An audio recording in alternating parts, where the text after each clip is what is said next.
ಭಾಳ ಸಂತೋಷದ ಒಂದು ಕೂಟದಲ್ಲಿ ನನಗೊಂದು ಭಾಗವಹಿಸ್ತಕ್ಕಂಥ ಒಂದು ಅವಕಾಶವನ್ನು ಮಾಡಿಕೊಟ್ಟಿರೋದಂಥ ನನ್ನ ಸೋದರ ಸಮಾನರು ನಮ್ಮ ಜಯೇಶ್ ಅವರ ಅಧ್ಯಕ್ಷ ಸ್ಥಾನದಲ್ಲಿ ಅವರ ಎಲ್ಲ ತಂಡದವರ ಅಧ್ಯಕ್ಷ ಸ್ಥಾನದಲ್ಲಿ ನಡೀತಕ್ಕಂಥ ಒಂದು ಕಾರ್ಯಕ್ರಮ ಭಾಳ ಸುಂದರವಾದ ಕಾರ್ಯಕ್ರಮ.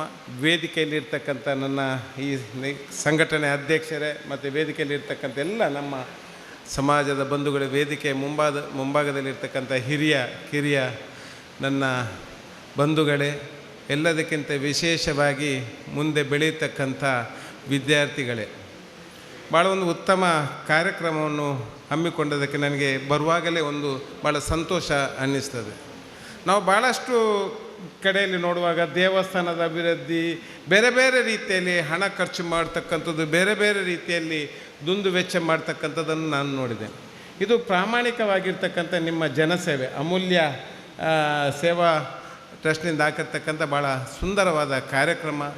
ನಾನು ಬರಬೇಕಾದ್ರೆ ಇದು ಇವತ್ತು ನಿಜವಾಗಿ ನನಗೆ ಇನ್ನೊಂದು ಕಾರ್ಯಕ್ರಮ ನಮ್ಮ ಸಮುದಾಯದ ಸಾಲ್ಯಾನ್ ಮೂಲಸ್ಥಾನದ ಒಂದು ನಾಗರ ಪಂಚಮಿ ಮತ್ತು ಅದರ ಸಂಕ್ರಮಣದ ಒಂದು ಕಾರ್ಯಕ್ರಮದಲ್ಲಿ 1 ಗಂಟೆಗೆ ನಾನು ಅಲ್ಲಿ ನಾನೊಂದು ಟ್ರಸ್ಟಿಯಾಗಿ ಅಲ್ಲಿ ಇರೋದರಿಂದ ನಾನು ಕೂಡ ಅಲ್ಲಿಗೆ ಹೋಗಬೇಕಾದ ಅನಿವಾರ್ಯತೆ ಇದೆ. ಹಾಗಾಗಿ ನಾನು ಬಂದದ್ದು ಕೂಡ ತಡವಾಗಿ, ಹೋಗಲಿಕ್ಕೆ ನನಗೆ ಬೇರೆ ಅವಕಾಶ ಕೂಡ ಬೇಗ ಮಾಡಿಕೊಡ್ಬೇಕಂತೇಳಿ ಪ್ರಥಮತವಾಗಿ ಕೇಳಿಕೊಳ್ತಕ್ಕಂಥ ವಿಷಯ. ಭಾಳ ನನ್ನ ಸೋದರಿ ಸಮಾನರಾಗಿರ್ತಕ್ಕಂಥ ವಿಚಾರಗಳನ್ನು ಮುಂದೆ ಇಟ್ಟರು. ನಿಮಗೆ ಇದು ನಿಜವಾದ ಒಂದು ವಿಷಯ. ನಮ್ಮಲ್ಲಿ ಸರ್ಕಾರಿ ಕೆಲಸಕ್ಕೆ ಹೋಗ್ತಕ್ಕಂಥವ್ರು ಯಾರೂ ಇಲ್ಲ, ಎಲ್ಲ ಆಗಿ ಜಾಬ್ ಪ್ರೈವೇಟಲ್ಲಿ ಇಂಥದನ್ನು ನೋಡ್ತಕ್ಕಂಥದ್ದು. ಅದೇ ನಾವು ಮೇಲೆ ಸ್ವಲ್ಪ ಹೋದಾಗ ಅವರು ಭಾಳ ಸುಂದರವಾಗಿ ಹೇಳಿದರು. ಯಾಕೆ ಹೇಳಿದ್ದಾರೆ ಅಂತೇಳಿ, ನಿಮ್ಮ ಬೆಳಕಿಗೆ ಬಹುಶಃ ಇಲ್ಲಿ ನಾವು ಹಿರಿಯವರಿಗೂ ಕೂಡ ಗೊತ್ತಿಲ್ಲ ಏನು ಸರ್ಕಾರಿ ಕೆಲಸಕ್ಕೆ ಹೋಗಬೇಕಾದ್ರೆ ಯಾವ ಡಿಗ್ರಿಯನ್ನು ಮಾಡಬೇಕು. ಬ್ಯಾಂಗ್ಳೂರಲ್ಲಿ ಹೋದಾಗ ಸಣ್ಣ ಸಣ್ಣ ಕಾಲೇಜ್, ಅದಕ್ಕಂತೇಳಿ ಸಣ್ಣ ಸಣ್ಣ ಕಾಲೇಜನ್ನು ಮಾಡ್ತಕ್ಕಂಥದ್ದನ್ನು ಕೂಡ ನೋಡಿದ್ದೇನೆ. ನಾನು ಬೇರೆಯವರ ವಿಚಾರದಲ್ಲಿ ಹೋದಾಗ ನಾನು ಅದನ್ನು ನೋಡಿದ್ದೇನೆ. ಬಹುಶಃ ನಮ್ಮಲ್ಲಿ ಕೊರತೆ ಹೋಗಬೇಕಂತ ಇಂಥ ಒಂದು ಭಾಷಣಗಾರರು ಕೂಡ ಅಗತ್ಯ ಇದೆ. ನಮ್ಮಂಥವರು ಮಾತನಾಡಿ ಏನು ಪ್ರಯೋಜನ ಇಲ್ಲ. ಇಂಥ ಜ್ಞಾನ ಕೊಡ್ತಕ್ಕಂಥ ನಮಗೆ ಪ್ರೊಫೆಸರ್ನವರಾಗಲಿ ಲೆಕ್ಚರರ್ ಆಗಲಿ ಇಂಥವರೆಲ್ಲ ಬಂದಾಗ ಈ ನಮ್ಮ ಸಮಾಜದ ಉತ್ತಮ ಬೆಳವಣಿಗೆ ಆಗ್ತದೆ ಅಂತೇಳಿ ಹೇಳ್ತಕ್ಕಂಥ ಮಾತನ್ನು ನಾನು ಹೇಳಲಿಕ್ಕೆ ಇಚ್ಛೆ ಪಡ್ತೇನೆ. ಬೆಳವಣಿಗೆ ಅಂತ ಹೇಳಿದ ಕೂಡಲೇ ಮುಂಚಿನವರು ಕೂಡ ಭಾಳ ಕಷ್ಟದಲ್ಲಿ ಜೀವನ ತೆಗೀತಕ್ಕಂಥ ಕಾಲ ಇತ್ತು. ಒಂದು ಕಾಲದಲ್ಲಿ ಜೀವನ ತೆಗೀತಕ್ಕಂಥದ್ದು ಹೇಳಿದರೆ ಭಾಳ ಕಷ್ಟದಲ್ಲಿ ತೆಗ್ತಕ್ಕಂಥದ್ದು ನಾನು ಕೂಡ ನೋಡಿದ್ದೇನೆ, ನಾನು ಕೂಡ ಅನುಭವಿಸಿದ್ದೇನೆ. ನನ್ನ ತಂದೆ ಕೂಡ ಸರ್ವಿಸ್ ಮ್ಯಾನ್ ಆಗಿದ್ದರು. ನಾಯಕ್ ಸುಬೇದರಾಗಿ EME ನಾಯಕ್ ಸುಬೇದರಾಗಿ ಮಿಲಿಟ್ರಿಯಲ್ಲಿದ್ದಾಗ ನಾನು 3ನೇ ಕ್ಲಾಸ್ವರೆಗೆ ಹಿಂದಿ ಮೀಡಿಯಮಲ್ಲಿ ಓದಿದೆ. 3ನೇ ಕ್ಲಾಸ್ವರೆಗೆ ಹಿಂದಿ ಮೀಡಿಯಮ್ ಪೂನಾದಲ್ಲಿ ಓದಿ ಇಲ್ಲಿ ಬಂದು ಹಾಕುವಾಗ ಬೆನ್ನಲ್ಲಿಗೆ ಪೂರ 1ನೇ ಕ್ಲಾಸಿಂದ ನನ್ನನ್ನು ಕನ್ನಡ ಅಂತ ಹೇಳಿದರೆ ಯಾವ ಶಬ್ದಗಳು ಗೊತ್ತಿಲ್ಲದಂಥವನ್ನು ನಾನು ಹಿಂದೆ ಬೆಂಚಲ್ಲಿ ಕೂತು ನನ್ನ ಎಜುಕೇಷನ್ಗೆ ಅದು ಒಂದು ರೀತಿಯ ತೊಂದರೆ ಕೂಡ ಆಗಿದೆ ಅಂತ ಹೇಳ್ತಕ್ಕಂಥ ದುಃಖ ಕೂಡ ಇದೆ. ಆದರೆ ನನ್ನ ತಂದೆ ಭಾಳ ಕಷ್ಟಪಟ್ಟು ನಮಗೆ ಓದಬೇಕಂತ ಹೇಳ್ತಕ್ಕಂಥ ಆಸಕ್ತಿಯನ್ನು ಮಾಡಿದ್ದಾರೆ.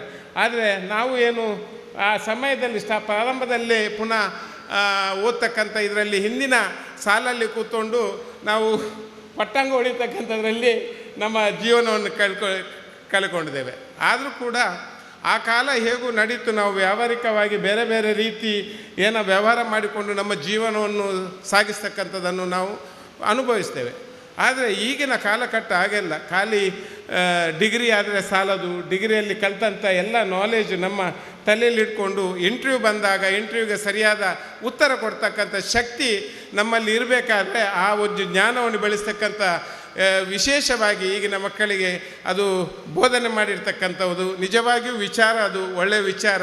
ನಾನು ಪುನರಪ್ಪಿ ಅದನ್ನು ಹೇಳೋದು ಯಾಕೆಂದರೆ ಹೇಳಿದರೆ, ಇಂಥ ವಿಷಯ ಬಂದಾಗಲೇ ನೀವು ಕಿವಿ ಕೊಟ್ಟು ಕೇಳಿದರೆ ಅದು ನಿಮ್ಮ ಜೀವನಕ್ಕೆ ಒಂದು ಮಾರ್ಗ ಆಗ್ತದೆ ಅಂತ ಹೇಳ್ತಕ್ಕ ಮಾತನ್ನು ಹೇಳಿಕೊಂಡು, ವಿಶೇಷವಾಗಿ ನಾನು ಈ ತಂಡ ಇನ್ನಷ್ಟು ನೀವು ಏನು ಸರ್ಕಾರಿ ನೌಕರ ಹೋಗ್ತಕ್ಕಂಥದ್ದಕ್ಕೆ ನಮ್ಮಿಂದ ಏನು ಎಲ್ಲ ಸಮಾಜದ ಒಟ್ಟು ಸೇರಿಕೊಂಡು ಇಂಥ ವಿಷಯಕ್ಕೆ ನಾವು ಒಂದು ಏನಾದರೂ ಇಂಥದಕ್ಕೆ ಎಜುಕೇಷನ್ ಕೊಡ್ತಕ್ಕಂಥದ್ದು ಮಾಡಿದರೆ ಸಮಾಜದ ಎಲ್ಲರೂ ಸೇರಿಕೊಂಡು, ನಾನು ಕುಲಾಲ ಸಂಘ ಅಂತ ಹೇಳಿದರೆ ಇಲ್ಲಿದು ಮಾತ್ರ ಅಲ್ಲ, ಅಮೂಲ್ಯ ಟ್ರಸ್ಟ್ ಅಂತ ಹೇಳಿ ಅಲ್ಲ, ನಮ್ಮ ಜಿಲ್ಲಾ ಸಂಘ ಆಗಲಿ ಉತ್ತಮ ರೀತಿಯಲ್ಲಿ ಒಂದು ನಡವಳಿಕೆ ಮಾಡಿ ನಮ್ಮ ಮಕ್ಕಳಿಗೆ ವಿದ್ಯಾಭ್ಯಾಸ ಕೊಡ್ತಕ್ಕಂಥದ್ದು ಆದಾಗ ಅದು ಭಾಳ ಎತ್ತರಕ್ಕೆ ಬೆಳೀತದೆ ಅಂತೇಳಿ ಹೇಳ್ತಕ್ಕಂಥ ಮಾತನ್ನು ಹೇಳ್ತೇನೆ ನಾನು.